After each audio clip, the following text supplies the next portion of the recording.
اعوذ باللہ من الشیطان الرجیم بسم اللہ الرحمن الرحیم الحمد للہ رب العالمین والصلاة والسلام علی سیدنا و مولانا ابی القاسم محمد اللہم صل علی محمد و آل محمد اللہم صل علی محمد و آل محمد و آلہ الطیبین الطاہرین المعصومین المظلومین ولعنت اللہ علی اعدائہم اجمعین اما بعد فقال اللہ سبحانہ وتعالی فی محکم کتابہ الحکیم بسم اللہ الرحمن الرحیم والشمس وضحاها والقمر اذا تلاها والنہار اذا جلاها واللیل اذا یغشاها والسماء وما بناها والارض وما طحاها الى آخر السورہ بآواز بلند صلوات پڑھ دیجئے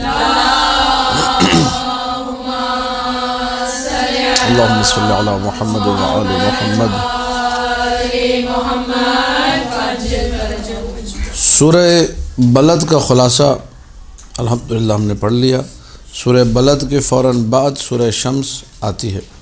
سورہ بلد میں ذکر کیا چند قسموں کے بعد کہ اللہ تعالیٰ نے انسان کو مشقتوں میں پیدا کیا ہے، اس کو خیر و شر کا رستہ دکھایا، اس کو ایمان، اس کو نیکی کا حکم دیا، اور وہ جو کافر تھے ان کو جہنم کی آگ سے ڈرایا گیا۔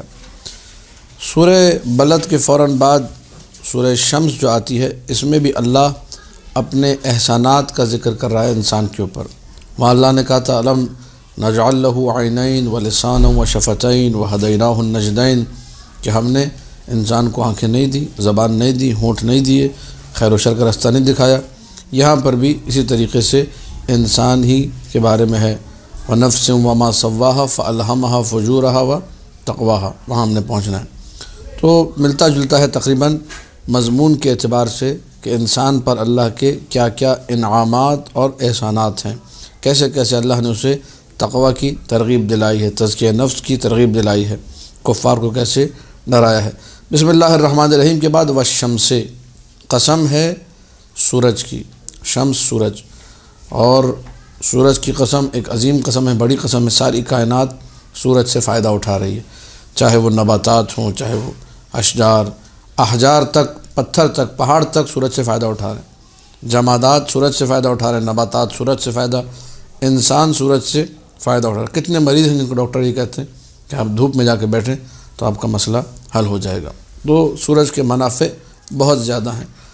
قسم ہے سورج کی اور سورج سے نکلنے والی روشنی کی، وضحاها، اور اس کی روشنی کی شدت، جب سورج سوا نیزے پر ہوتا ہے۔ وقت ضحیٰ وہ وقت ہے جو زوال کا وقت، جو کہ سورج جب بالکل آسمان کے بیچوں بیچ آ جائے اسے ضحیٰ کہا جاتا ہے۔ نصف النہار کے قریب کا وقت اسے کہا جاتا ہے ضحیٰ۔ والقمر، قسم ہے چاند کی، چاند اپنی روشنی سورج سے لیتا ہے، اور سورج کے بعد سب سے زیادہ جس کی روشنی کا عمل دخل ہے اس کائنات میں وہ چاند ہے۔ تمام کواکب، تمام جو آسمان پہ رہنے والی مخلوقات ہیں خدا کی، ان میں سورج کے بعد دوسرے نمبر پہ سب سے زیادہ مفید، سب سے زیادہ فائدہ مند چاند ہے۔ والقمر، قسم ہے چاند کی، اذا تلاها، جب وہ سورج کے پیچھے پیچھے آئے، اور یہ آپ بہتر جانتے ہیں ادھر سورج غروب ہوتا ہے فوراً چاند نکل کے آسمان پہ آ جاتا ہے۔ یہ ظاہری معنی ہے، اور کچھ روایات میں، کچھ تفاسیر معصومین علیہ السلام میں شمس سے مراد محمد مصطفیٰ صلی اللہ علیہ وآلہ، اللہم صلی علی محمد و آل محمد۔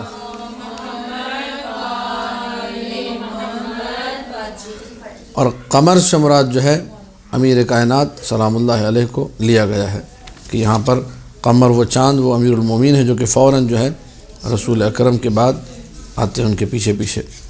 تو بہرحال یہ دو قسمیں ہیں۔ والنہار اذا جلاها، اور دن کی قسم، جب دن جو ہے مکمل طور پہ اس رات کے اندھیرے کو کیا کر دے، ختم کر دے۔ جلاها یعنی اس اندھیرے کو دور کر دے۔ جب صبح ہوتی ہے تو تھوڑا تھوڑا اندھیرا ہوتا ہے، آہستہ آہستہ وہ اندھیرا چھٹنا شروع ہوتا ہے، دور ہونا شروع ہوتا ہے۔ والنہار اذا جلاها، قسم ہے دن کی کہ جب سورج نکل کے اندھیرے کو ختم کر دے۔ اب یہاں پہ جلہا ہا کی ضمیر جو ہے وہ لوٹ رہی ہے اندھیرے کی طرف، اگرچہ پیچھے آیت میں کسی اندھیرے کا ذکر نہیں ہے، لیکن یہ ہمیں قرینے سے سمجھ میں آتا ہے۔ واللیل اذا یغشاہا، اور قسم ہے رات کی جب وہ سورج کو ڈھانپ لے، جب وہ مکمل طور پہ آ کر سورج کو ڈھانپ لے اور پھر سے اندھیرا چھا جاتا ہے، سورج کا پھر روشنی کا جو روشنی دینے کا معاملہ ہے، جو نور افشانی کا معاملہ ہے، وہ مکمل طور پہ ختم ہو جاتا ہے، رات کا گھٹا ٹوپ اندھیرا آ جاتا ہے۔ والسماء، قسم ہے آسمان کی، وما بناہا، اور بنانے والے کی قسم، والارض وما طحاہا، زمین کی قسم اور بچھانے والے کی قسم۔ یہ جو ما ہے، ما اور من میں ایک فرق ہے۔ ما غیر ذوی العقول کے لیے عام طور پہ استعمال ہوتا ہے، اور من جو ہے وہ صاحبان عقل کے لیے استعمال ہوتا ہے۔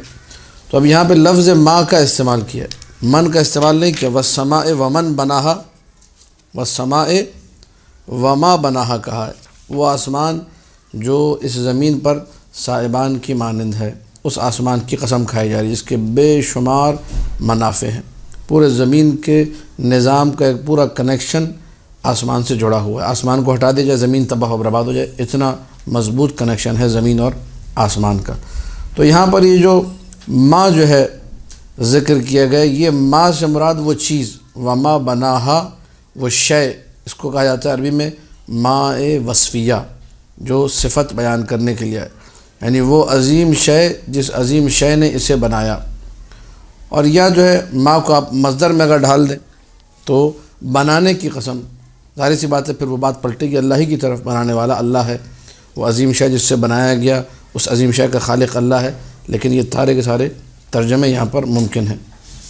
زمین کی قسم، وما طحاہا، اور اس چیز کی کہ جس چیز کے ذریعے سے اس زمین کو بچھایا گیا، یا بچھانے کی قسم اگر ماں کو مصدر لیا جائے، بات پھر لوٹے گی اللہ کی طرف جو خالق ارض و سما ہے۔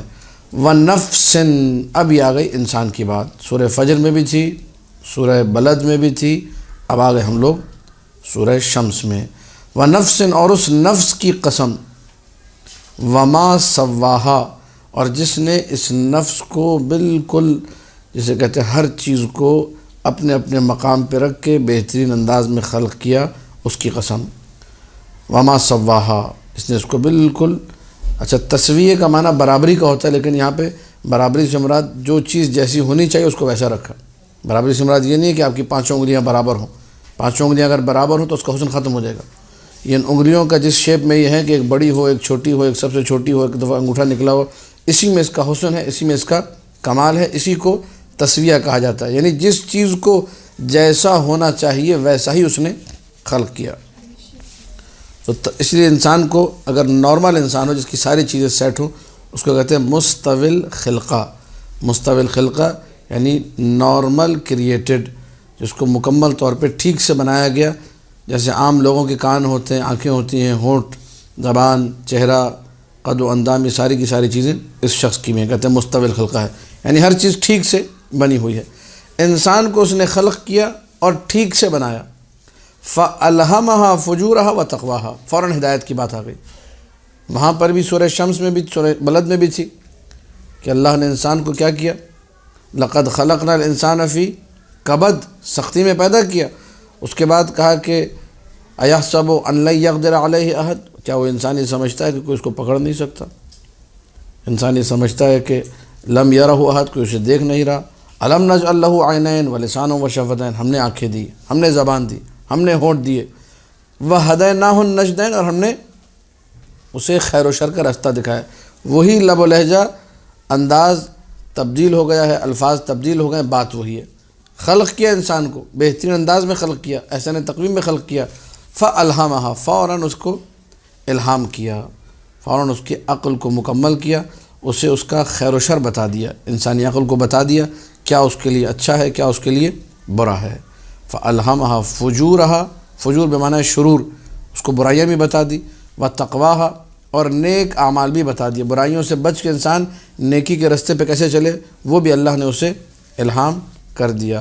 مولانا نے یہاں پر اس آیت کے ذیل میں ارشاد فرمایا ہے کہ اللہ نے بیان کر دیا کیا اسے کرنا چاہیے اور کیا نہیں کرنا چاہیے۔ اس آیت کا یہ معنی ہے فَأَلْهَمَهَا فُجُورَهَا وَتَقْوَاهَا۔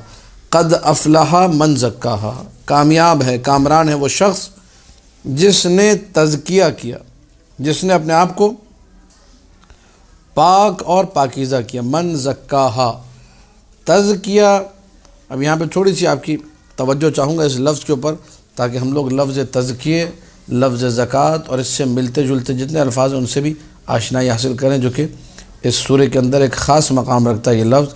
قد افلح، کامیاب ہے، کامران ہے وہ شخص، من زکاہا، جس نے اس نفس کو پاک و پاکیزہ بنایا۔ سواہا اللہ ہے، پوری توجہ چاہ رہا ہوں، وَنَفْسٍ وَمَا سواہا، قسم ہے نفس کی، وما سواہا، اور اس کو مقام تسویہ پر رکھنے کی قسم، اس کے ٹھیک سے خلق ہونے کی، ٹھیک سے خلق کر دینا، نارمل کریچرز میں آپ کا جو ہے شمار ہونا، یہ اللہ کی طرف سے ہی۔ الحمدللہ خدا نے جو ہے ہاتھ پاؤں صحیح تندرست ہمیں پیدا کیا ہے، کوئی الحمدللہ ایب نارملٹی نہیں ہے، کوئی جو ایسی چیز نہیں اس کی وجہ سے یہ کہا جائے کہ ہمارے اندر کوئی نقص ہے، کوئی عیب ہے، ساری چیزیں صحیح و سلامت ہیں۔ وَنَفْسٍ، نفس کی قسم، وما سواہا، اور تسویہ کی قسم، انسانی جان کے خالق کی بات ہو رہی ہے، اس نے کس طریقے سے انسان کو خلق کیا۔ لیکن اب جب تزکیہ کی بات آتی ہے، پاکیزہ کرنے کی بات آتی ہے، اب اللہ کیا کہہ رہے ہیں؟ قد افلح من زکاہا، جس نے اس نفس کو پاک کیا، کامیاب وہ ہے۔ نفس کو پاک کرنے کی نسبت آپ کی طرف، یہ میرا اور آپ کا کام ہے۔ ہمیں مختار پیدا کیا، نیکی اور بدی کا رستہ ہمیں دکھا دیا، وہاں کہا سورہ بلد میں ہدیناہ النجدین، یہاں پہ کہا فَأَلْهَمَهَا فُجُورَهَا، یہ اسی کو انداز بدل، دونوں رستے دکھا دیا، یہاں پہ کہہ رہے ہم نے فجور بھی بتا دیا اور تقوی بھی۔ قد افلح من زکاہا، اب جو اپنے آپ کو پاک و پاکیزہ کرے گا وہ کیا ہوگا؟ کامیاب و کامران ہوگا۔ یہ جو لفظ زکوٰۃ ہے، اس کے عربی زبان میں دو معنی ہیں۔ زکوٰۃ عربی زبان میں دو معنی رکھتا ہے، ایک معنی پاک کرنا اور ایک معنی بڑھا دینا، دو معنی ہیں۔ پاک کرنا، پاک کرنے میں کچھ گھٹتا ہے، اور تنمیہ یعنی بڑھا دینا۔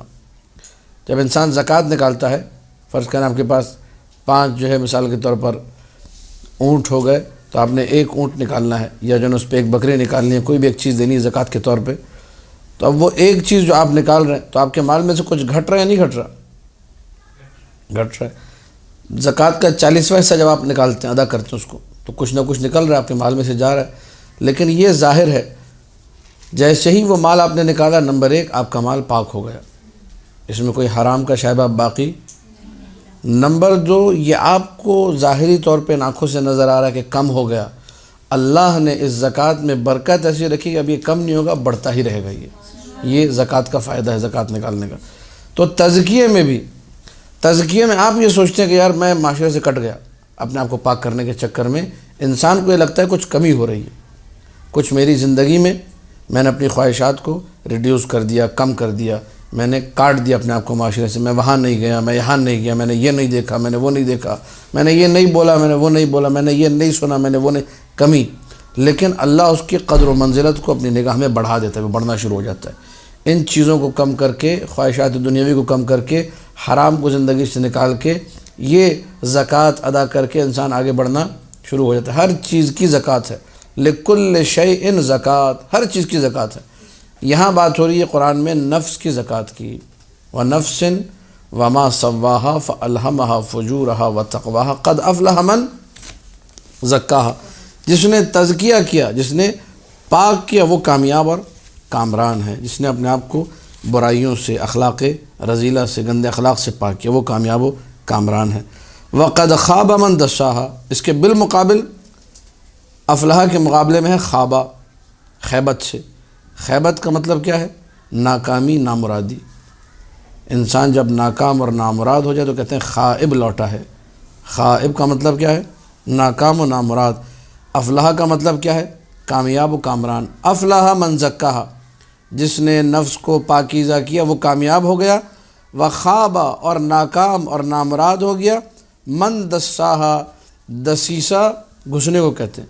من دساہا، جس نے اس نفس کو گھسا دیا، جس نے اس نفس کو ڈال دیا برائی کے رستے پر، جس نے اپنی خواہشات کو بے لگام چھوڑ دیا۔ جو دل کہہ رہا ہے کیے جاؤ، کوئی ٹینشن لینے کی ضرورت نہیں ہے، ہر حرام کرو، ہر بدمعاشی کرو، ہر برائی کرو، دیکھو دل تمہارا کیا کہہ رہا ہے، جو دل کہے وہ کرو، اس کے بعد انسان پھر ناکام و نامراد ہو جاتا ہے۔ اسی لیے یہ میں اور آپ ظاہری طور پہ دیکھتے ہیں کہ فلاں کے پاس بڑا پیسہ ہے، بڑی گاڑیاں ہیں، بڑی دولت ہے، بڑی کوٹھی بنگلہ ہے، لیکن جب انسان اس کی زندگی میں اترتا ہے، یہ آپ لوگ ہم لوگوں سے آگے پوچھا کریں، ہم لوگ ہر جگہ سے چونکہ مبتلا ہے، بڑے بڑے یعنی ارب پتی لوگ جب بیٹھ کے اپنی زندگی کے واقعات سناتے ہیں تو ہمیں یہ چیزیں یاد آتی ہیں۔ پھر قد خواب من دساہا، دنیا کی ہر نعمت ہے، زندگی میں سکون گولیاں کھا کے سوتا ہے انسان، اولاد بہترین ہے، گاڑی بہترین، بنگلہ بہترین، بینک میں اتنا پیسہ ہے کہ پتہ نہیں ہے، لیکن زندگی میں سکون۔ آغا صاحب آپ کچھ بتائیے، مولانا صاحب آپ کچھ بتائیے، میں کیا کروں؟ ٹھیک ہے، گھرا ہوا ہے پریشانیوں میں، ایسی ایسی پریشانیاں، الامان الحفیظ، بندہ سوچتا ہے الحمدللہ میں اچھا ہوں، جھونپڑی میں بھی ہوں، 2 کمروں کے فلیٹ میں بھی ہوں، لیکن میری زندگی سکون کی تو ہے، خراٹے مار کے بہترین طرح سے سوتا ہوں، کسی کی ٹینشن مجھے نہیں ہوتی، گدھے گھوڑے سب بیچ کے سوتا ہوں میں، اس کو بیچارے کو نیند نہیں آ رہی، کروڑ پتی بنا ہوا ہے، ارب پتی بنا ہوا ہے۔ یہاں انسان کو قدر ہوتی ہے اپنی زندگی کی، لہٰذا انسان کو دوسروں کو نہیں دیکھنا چاہیے، ہمیشہ اپنے سے کمتر کو دیکھنا چاہیے، مسکین کو دیکھے، یتیم کو دیکھے، نہ ہے کہ ان کو دیکھ کے پاگل ہو، وہاں پہ کوئی سکون نہیں ہے۔ سکون اس زندگی میں جہاں پہ تزکیہ نفس ہو، جہاں پہ انسان مطیع الہی بن جائے۔ نبی اکرم جب بھی یہ آیت پڑھتے تھے قد افلح من زکاہا، تو یہاں پہ ٹھہر جاتے تھے، کہتے تھے اللہم آت نفسی تقواہا، بار الہ میرے نفس کو نفس کا تقوی عطا کر دے، انت ولیہا و انت مولاہا، تو اس کا ولی ہے، تو مولا ہے، وزکھا، توجہ چاہ رہا ہوں، میں نے آپ کے سامنے ترتیب سے بیان کیا، تسویہ کا کام کس کا تھا؟ اللہ کا، بہترین کس نے پیدا کیا؟ تزکیہ کا کام ہمارا ہے، ٹھیک ہے، لیکن اس میں بھی ہم اپنے آپ کو کچھ نہ سمجھیں کہ ہم کچھ کر سکتے ہیں، یہ دعا ہمیں بتا رہی ہے۔ قد افلح من زکاہا پڑھنے کے بعد نبی ٹھہرتے تھے اور رب کو پکارتے تھے، اور نماز میں اگر آپ سورہ پڑھتے ہوئے یہ جملے یہاں پڑھیں، کسی قسم کا کوئی حرج نہیں، انسان نماز میں دعا کہیں بھی، مسئلہ شرعی، نماز میں دعا کہیں بھی مانگ سکتا ہے۔ سورہ اگر آپ سورہ شمس نماز میں اپنی پڑھیں، واجب نماز میں، جیسے آپ یہاں پہنچے قد افلح من زکاہا، ٹھہر کے آپ کہیں اللہم آت نفسی تقواہا، بار الہ میرے نفس کو تقوی عطا کر دے، دعا ہے، دعا میں کوئی حرج ہے، نماز بھی باطل نہیں ہوتی، انت ولیہا و انت مولاہا وزکھا فانت خیر من زکاہا، تو ہی اس نفس کو پاک کر، تجھ سے زیادہ بہتر کوئی پاک نہیں کر سکتا۔ اس امر کو بھی آپ نے خدا کی طرف لوٹا دیا کہ اس تزکیے کا بھی بندوبست تو ہی کر، توفیقات میں اضافے کا سبب بھی تو ہی بن۔ تو یہ تزکیے کا مرحلہ پتہ چلا کہ انسان اپنی کوشش کرے، لیکن یہاں بھی وہ جملہ رب لا تکلنی الی نفسی طرفۃ عین ابدا، اپنے رب سے غافل نہ ہو، اس معاملے میں بھی رب ہی سے امید لگائے۔ یہ قد افلح من زکاہا وقد خواب من دساہا کے فوراً بعد جو آیتیں اب یہ انسانیت کی سرکشی کو بیان کر رہی ہیں، رستہ اللہ نے دکھا دیا، فجور اور تقوی کا اللہ نے بتا دیا، بہترین اللہ نے خلق کر دیا۔ کذبت ثمود بطغواہا، ثمود چھوٹی موٹی قوم نہیں تھی، بڑے بڑے لینڈ لارڈز قسم کے لوگ، بڑے بڑے جائیدادیں رکھنے والے لوگ، پہاڑوں میں گھر بنانے والے لوگ۔ اس حوالے سے آپ دیکھیے سورہ فجر کی اس مختصر تفسیر کو جس کو بندہ حقیر نے بیان کیا، وہاں پہ ان کا ذکر جو ہے عاد اور سمود کا ذکر آیا ہے۔ کذبت ثمود بطغواہا، ثمود نے کیا کیا؟ ثمود جو کہ ایک قوم ہے، ایک بہت بڑا قبیلہ ہے، ایک بہت بڑی جگہ پہ بسنے والے لوگ ہیں، انہوں نے آ کر تکذیب کی، جھٹلایا۔ کس کو جھٹلایا؟ اپنے نبی کو جھٹلایا، حضرت صالح کو جھٹلایا۔ کیوں جھٹلایا؟ بطغواہا، کیونکہ ان کا نفس پاک نہیں رہا۔ تغواہا، ہا کی ضمیر لوٹ رہی ہے نفس کی طرف، بطغواہا، نفس سرکش ہو گیا۔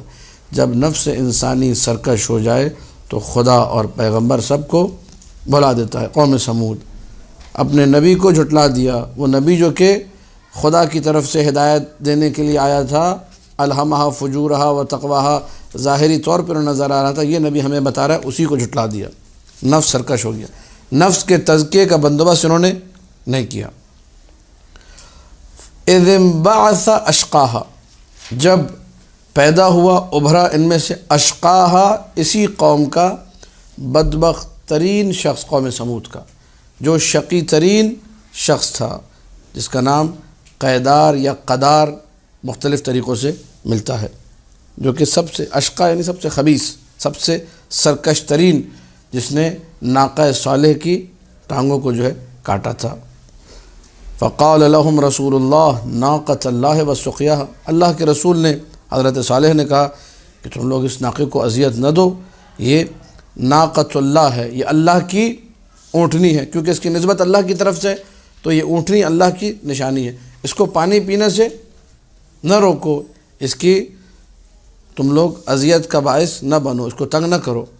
وسقیاها، جس گھاٹ سے یہ پانی پی رہی، سقیا یعنی وہ مشرب، وہ گھاٹ جہاں سے وہ پانی پیتی تھی، اگر تم نے یہ کیا تو تم پر عذاب نازل ہوگا، ڈرایا۔ پوری تفصیل سے واقعات روایات کے اندر تفاسیر کے اندر موجود ہیں۔ فَكَذَّبُوهُ، نبی نے سمجھایا بھئی دیکھو ناقۃ اللہ ہے، اللہ کی اونٹنی ہے، اللہ کی نشانی ہے، خبردار اس کو تنگ مت کرنا، اس کو اذیت مت دینا، تمہارے لیے اسباب پیدا ہو جائیں گے عذاب کے، جہنم میں جاؤ گے تم لوگ۔ لیکن اس کے باوجود انہوں نے کہا ایسی باتیں کر رہے بھئی، اونٹنی کو تنگ کرنے سے کون سا عذاب آنے والا ہے؟ فَكَذَّبُوهُ، جھٹلا دیا۔ فَعَقَرُوهَا، جب نبی کو جھٹلایا، نبی کی بات کو نہیں مانا، تو اونٹنی کی ٹانگوں کو کاٹ دیا اور اس اونٹنی کو قتل کر دیا۔ یہاں پر جو ہے اکثر جو ہے خطبہ ہی پڑھتے، اشقا کی جب تعبیر آتی ہے تو وہ روایت جو کہ خاص طور پہ ماہ رمضان المبارک میں پڑھی جاتی ہے، امیر کائنات علی ابن ابی طالب صلوات اللہ وسلام علیہ کی اللہم صلی علی محمد و آل محمد۔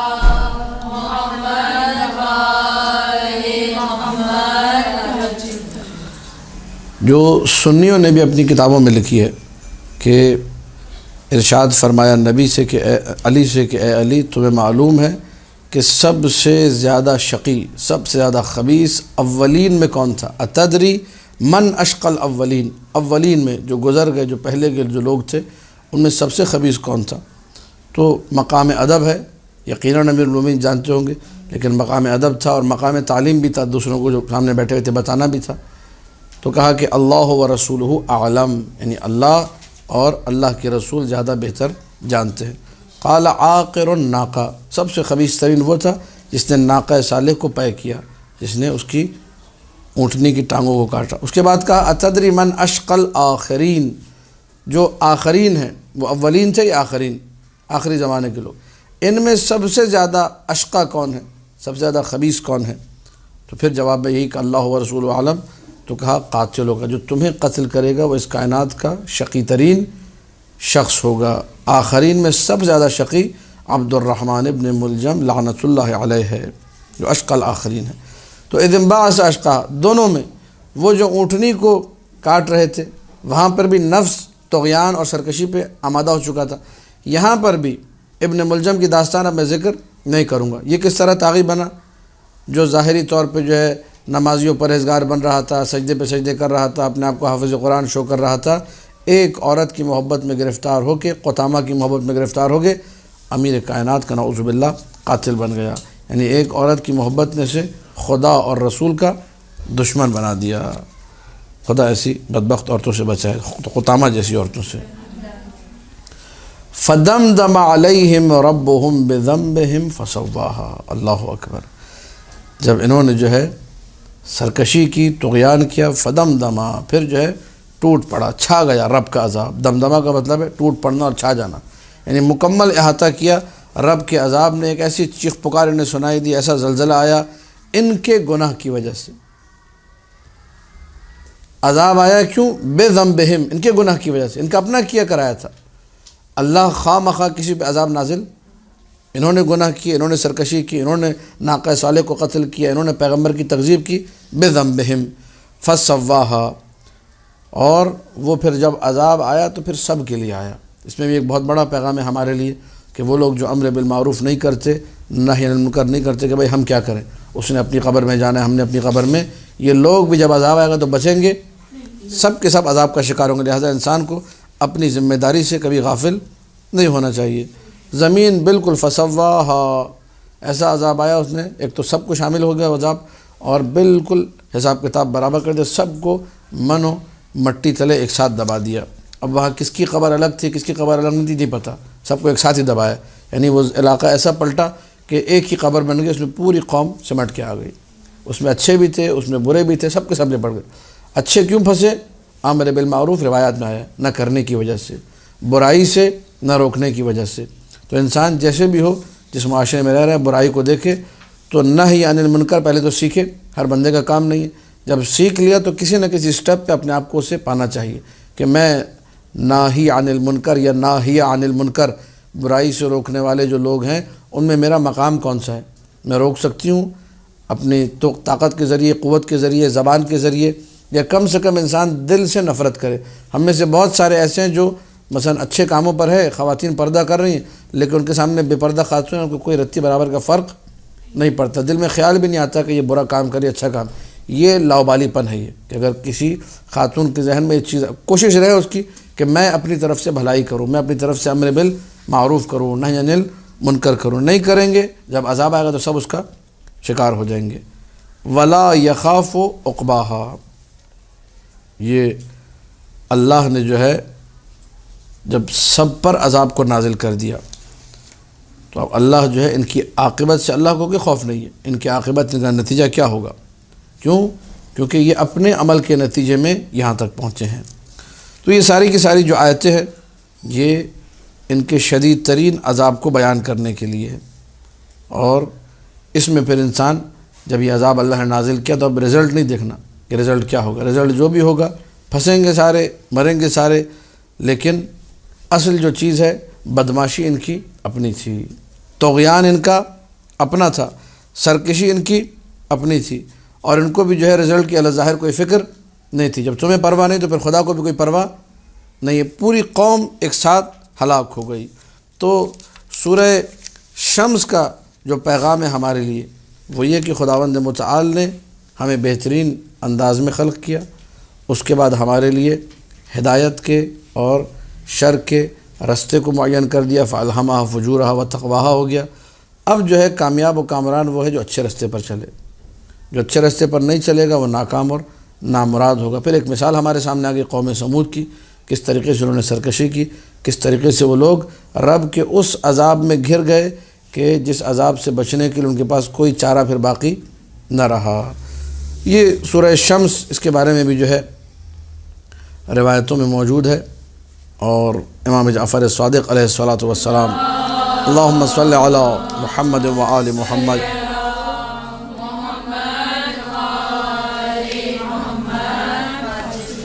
مولا فرماتے ہیں من اکثر قراءۃ والشمس واللیل والضحیٰ وَأَلَمْ نَشْرَحْ فی یوم ولیلہ، جو ان تین سوروں کی، سورہ شمس، سورہ لیل والضحیٰ اور الم نشرح، ان کو چار کہیے آپ یا تین کہیے، فی یوم ولیلہ، ایک دن اور ایک رات میں اکثر اس کی تلاوت کرے کثرت سے، لم یبق بحضرتہ الا شہد لہ یوم القیامہ، کوئی چیز ایسی باقی نہیں رہے گی جو گواہی نہ دے اس کے حق میں۔ جسم پر جو بال ہیں اس کے وہ گواہی دیں گے، رواں جو ہے وہ گواہی دے گا، کھال گواہی دے گی، گوشت گواہی دے گا، خون گواہی دے گا، اس کی جسم کی رگیں عروق ہو وہ گواہی دیں گی، وعصب ہو جسم کی نسیں گواہی دیں گی، وعظام ہو ہڈیاں گواہی دیں گی، وجمیع ما اقلت الارض منہ، اور زمین نے جس جس چیز کا بوجھ اٹھایا ہوا ہے ہر چیز گواہی دے گی، ویقول الرب تبارک و تعالی، اللہ ان سب کی گواہیوں کے سامنے یہ کہے گا، قبلت شہادتکم لعبدی، تم نے جو میرے بندے کے حوالے سے اچھی گواہی دی میں اسے قبول کرتا ہوں، وَأَجَزْتُهَا لَهُ، اور اس کو میں نافذ کرتا ہوں، قبول کرتا ہوں اپنے بندے کے لیے، لے جاؤ اٹھا کے میرے اس بندے کو جنت کی طرف، جنتوں کی طرف، انطلقوا بہ الی جناتی حتی یتخیر منہا حیث احب، دنیا میں فلیٹ لینا ہوتا ہے، گھر لینا ہوتا ہے، انسان دیکھتا ہے تو ہر چیز خرید نہیں پاتا، بہت ساری چیزیں پسند آتی لیکن کہتا ہے پیسے نہیں ہیں یا مثلا کچھ اور معاملات ہیں، وہاں جب پہنچے گا وہاں پہ ہر خواہش پوری ہوگی، جنتیں ساری سامنے رکھی جائیں گی، کہا جائے گا جس جنت میں جانا ہے تم، جو اسے پسند آئے گی اللہ وہ جنت دے گا، اور حکم دے گا فَأَعْتُوهُ مِنْ غَيْرِ مَنٍّ، اس کو ایسے پیش کرو کہ تمہارا کوئی اس پہ احسان نہ ہو، فرشتوں کو حکم ہوگا، پروٹوکول کے ساتھ احترام کے ساتھ لے جاؤ، اس کو لگے کہ یہ اسی کی ملکیت ہے، یہ اس کو لگے کہ یہ سوائے رحمت پروردگار کے کچھ اور، یہ میری رحمت ہے، یہ میرا فضل ہے، اور اب عیش کرے میرا بندہ ان جنتوں کے اندر۔ دعا خداوند متعال سے ہمیں سورہ بلد اور شمس کے جن مضامین کو ہم نے آج پڑھا ان کی قرأت کی، اس حوالے سے جو پیغامات تھے ان کو سن کر ان پہ عمل کرنے کی توفیق عطا کرے، اور جس قدر ہو سکتا ہے دنیا، فریب دنیا کی محبت سے ہمیں دور رکھے، نفس کا تزکیہ، نفس کا تقوی، اس کا خیال رکھنے کی توفیق عطا کرے، علم و عمل و تقوی میں اضافہ ہو، جس قدر ہو سکتا ہے ہم سب کو قرآن کی تلاوت کثرت سے کرنے کی توفیق عطا کرے۔ سرکار حجت سرکار امام زمانہ کے ظہور میں تعجیل ہو، ہم سب کو ان کے اعوان انصار میں شامل ہونے کی توفیق ملے۔